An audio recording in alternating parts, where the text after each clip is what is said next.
Hi guys and welcome back to a new video. In this video we are gonna have a look at color strategy and we will see three different examples. The first one being tactical, the second one being defensive and the third one being strategic. And in all those cases we will see certain patterns of color strategy in action. So in this first position it's white to move, and white is already having a huge advantage and winning with several moves, but I like the color strategy one best. And the move I'm talking about is rook takes e7 with an attack on the dark squares. Of course black needs to recapture, and then we have this superiority on the dark squares because this light square bishop cannot defend. Now it's just a question, can we get in on the dark squares? And the way to do so is queen c1. We want to enter on c7, but we also might have some ideas to enter on g5 with either bishop or queen.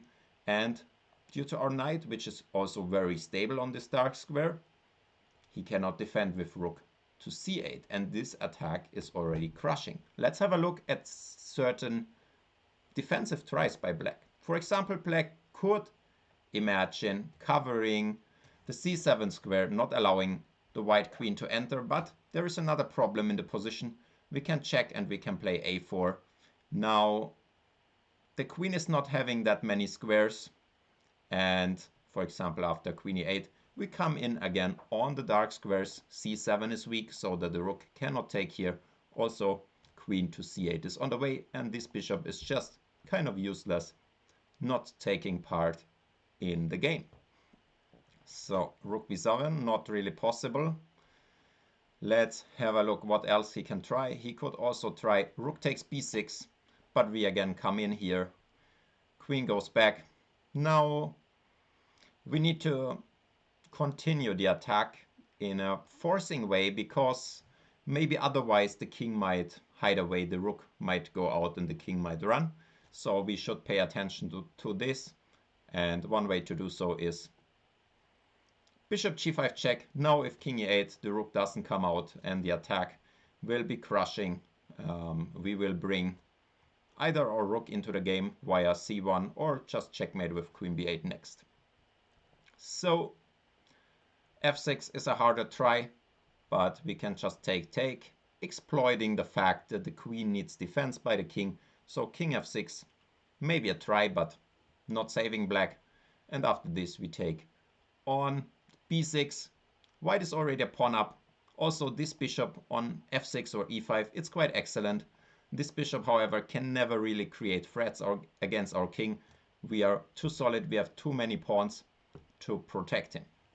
So white is winning here. Let's see what else black can try. Is there anything? There is rook h to e8, but again we come in on the dark squares, but we need to be a bit careful that the king is not running away. Let's see how to do it. One way is again a4, making use of this unstable black queen. And for example after queen a5, now we can enter on c7 with confidence, because king f8 blunders the queen, but it's not really blunder because there is no other move anyway. So white is winning here. Are there any other queen moves, like for example queen b3? Yes there are, but then we have a queen check and we avoid that the black king is leaving the kill zone, and we will checkmate again. We come in on the dark squares. Maybe the last question is, can the black queen move so that we cannot enter on c5 with the queen? Yes, she can, but this again leads to some dark square disaster after bishop c5 winning the black queen. So in this example we see the dark square strategy in action. We are very active, we have very good pieces, and we see that already now we have a dark square majority when we have a look at the minor pieces. However, we can increase this by removing a purely dark square defender and then coming in on the dark squares. Basically, a dark square bishop is stronger on the dark squares than a rook. If you remember my multiplication rule, this dark square strength of the rook would be 50% because it's half time attacking dark squares, half time attacking light squares. So it's 50% times 4.5 points, so 2.25. And the bishop, dark squared, 3 points, times 100% is 3. So the bishop is basically stronger on the dark squares than the rook.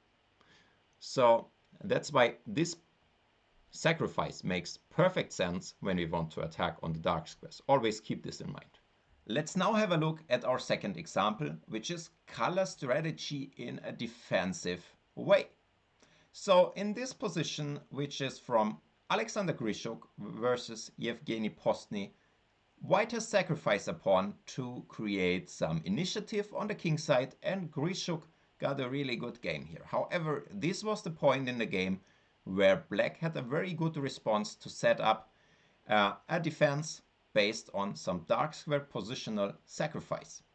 So white has just attacked the rook here on f8, and in the game black moved it away, of course to e8, not f7 due to the fork. But after that, white got a huge initiative and could finally open the position here on the king side because the black pieces, they were kind of cramped and yeah, not taking part in the fight on the f-file, for example. So black really doesn't want to move this rook, but what's the alternative? And as we already know from the previous example, is that this light square bishop, it's stronger than the rook on the dark squares because it's purely on dark squares while the rook is on both colors. So sometimes when all your dark squares are weakened, like here, all the pawns are on light squares, all the dark squares are horribly weak, then it might be already worth considering sacrificing the exchange for this dark square bishop, which can best exploit all those holes. And once you understand this, you might consider bishop g5. We activate our own dark square bishop. It's getting really active, maybe even threatening to win back the exchange very soon. And in the meantime, we give up this rook. But now, once we see this bishop here, all those holes are covered. And already black is a pawn up because white sacrificed this pawn previously. And the initiative is gone. So now this is a threat. Now the knight can also come in very smoothly to e6, also covering a lot of the weaknesses around the king.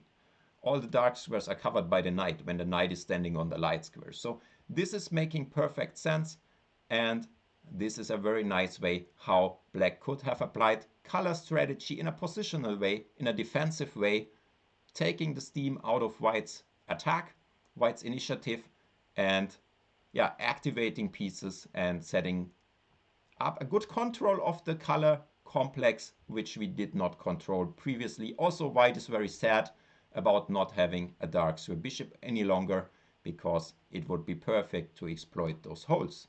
So that's already it for example number 2. If you want to dive deeper from here, you can check out the position and analyze it further. So let's now have a look at our third example, which is color strategy in a more strategic fashion.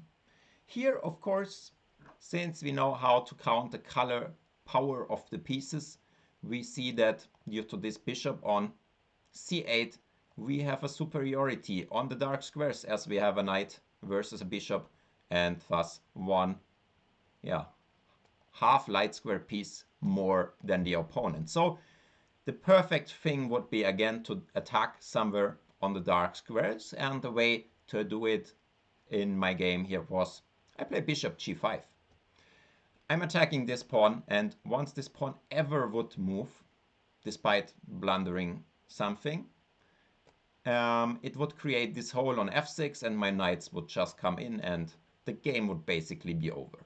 So in such situation, when you are weaker on this one color, you should really avoid putting your pawns even further on the opposite color because it would create more holes. So black must at all cost defend this pawn so that he does not give away the f6 square for the white pieces.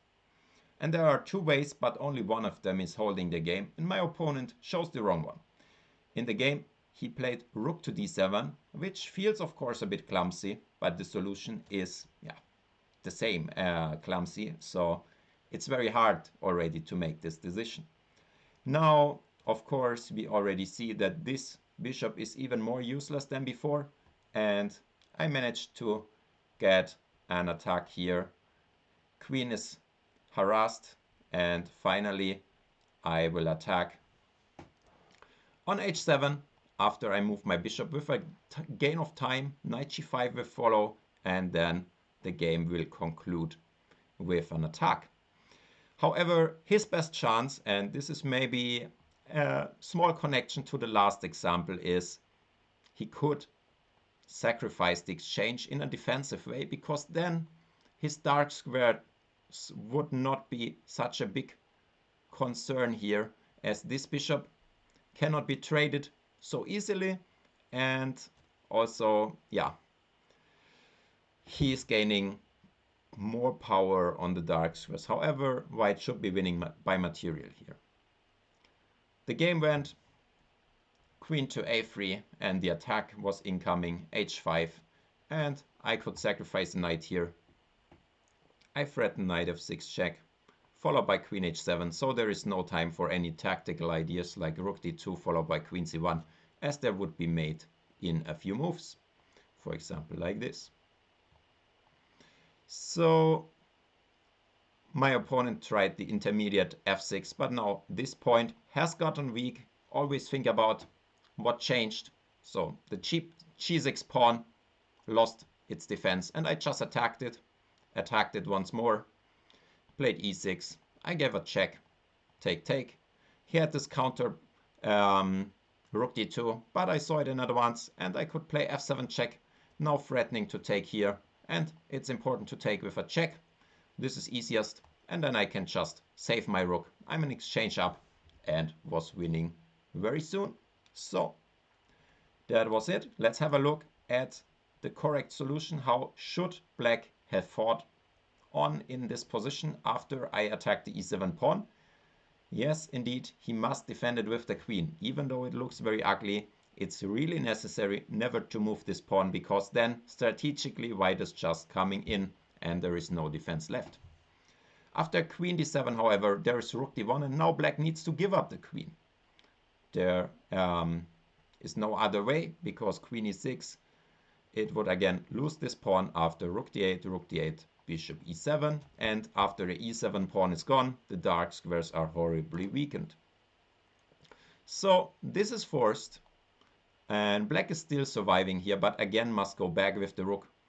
There is no such way to defend with e6, because again white is trying to come in to the dark squares. Black might try to defend, but after the knight is gone, knight f6 will follow and the dark squares will tell.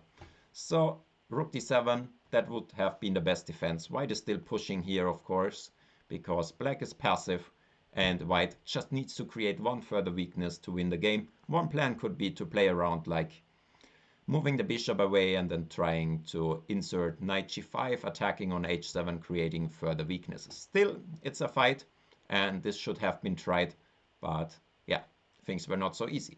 So this is a bit more strategic. We need to force more weaknesses. We have some superiority on one color, but it's not so easy to come in yet, so we need to create and provoke further weaknesses. So I hope you could learn something from all the examples here. Let me know in the comments below, what do you like best, strategic, defensive, or attacking color strategy example? And yeah, any questions, just ask me below. Hope to see you in the next video. Goodbye.